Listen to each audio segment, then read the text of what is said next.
और इस वक्त जयपुर से बड़ी खबर मिल रही है। जल संसाधन विभाग के अधिकारियों पर गाज गिरी है। जोधपुर के अधिकारियों पर गाज गिरी है। टेंडरों में फर्जीवाड़ा करने पर हुई है विभागीय कार्रवाई। जोधपुर संभाग के मुख्य अभियंता अमर सिंह, अधीक्षण अभियंता रीनेश सिंघवी सहित अधिशासी अभियंता सुनील रत्नानी पर कार्रवाई हुई है। तीनों अधिकारियों को निलंबित किया गया है। 3 टेंडर्स में संवेदक द्वारा फर्जी एफडी जमा कराने के आरोप पर निलंबित किया गया है। जिम्मेदार अधिकारियों ने नहीं किया था एफडी का सत्यापन और साथ ही साथ संवेदक के खिलाफ नहीं करवाया था पुलिस में मामला दर्ज। ऐसे में विभागीय जांच में तीनों अधिकारियों को दोषी माना गया। फर्जी दस्तावेजों के जरिए कार्य कराने के लिए जिम्मेदार ठहराया विभाग ने, और जब जिम्मेदार विभाग ने ठहरा दिया, दोषी पाए गए, उसके बाद कार्रवाई इन पर की गई है। जल संसाधन विभाग के अधिकारियों पर गाज गिरी है। जोधपुर के अधिकारी हैं जिन पर गाज गिरी है। दरअसल टेंडर में फर्जीवाड़ा करने पर विभागीय कार्रवाई हुई है और ये साफ मैसेज है कि बिल्कुल भी लापरवाही और इस तरीके से गड़बड़ी नहीं बर्दाश्त की जाएगी। और इसी वजह से ये कार्रवाई अधिकारियों पर, जोधपुर के अधिकारी हैं जल संसाधन विभाग के जिन पर कार्रवाई हुई है। विनोद सिंह चौहान हमारे साथ जुड़े हैं। विनोद, पहले ये साफ कर दिया गया है कि गड़बड़ी और लापरवाही बर्दाश्त नहीं है, लेकिन यहाँ पर जो जल संसाधन विभाग के अधिकारियों पर गाजगिरी है, विस्तार से जानकारी बताएगा। कार्रवाई किस तरीके से हुई है और क्यों?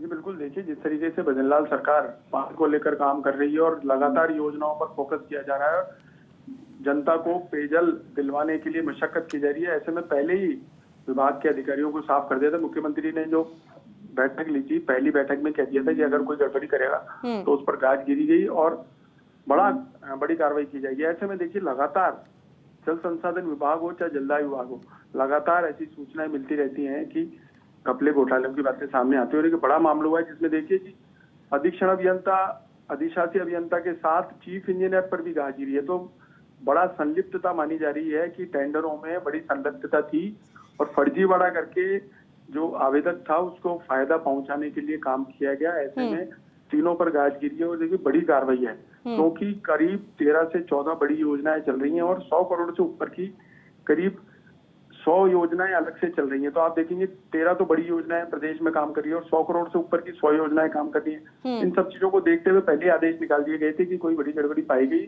तो भारी कार्रवाई की जाएगी। उसके बावजूद इंजीनियर सुधरने का नाम नहीं ले रहे हैं और जल संसाधन विभाग में ये इस महीने की सबसे बड़ी कार्रवाई है। पिछले महीने भी एक कार्रवाई हुई थी, तब भी ये स्पष्ट आदेश निकाले गए थे कि अगर कोई पकड़ा गया है तो उसकी खैर नहीं। उसके बावजूद देखिए मुख्य अभियंता तक पकड़ में आ रहे हैं। अधीक्षण अभियंता और अधिशासी अभियंता तो छोटी मुर्गी है, लेकिन मुख्य अभियंता भी इस कार्य में लिप्त थे। और साफ तौर पर देखिए ऑर्डर में भी लिखा गया है कि फर्जीवाड़ा करके संवेदक को लाभ पहुंचाने का काम किया गया और इन तीनों की मिलीभगत इसमें पाई गई है। तत्काल प्रभाव से निलंबित किया जा रहा है। ठीक है जी विनोद, बात पूरी करेगा। चलिए ठीक है, बहुत शुक्रिया पूरी जानकारी के लिए। तो यहाँ पर फायदा पहुंचाने के लिए फर्जीवाड़ा किया गया, लेकिन कार्रवाई हो गई है।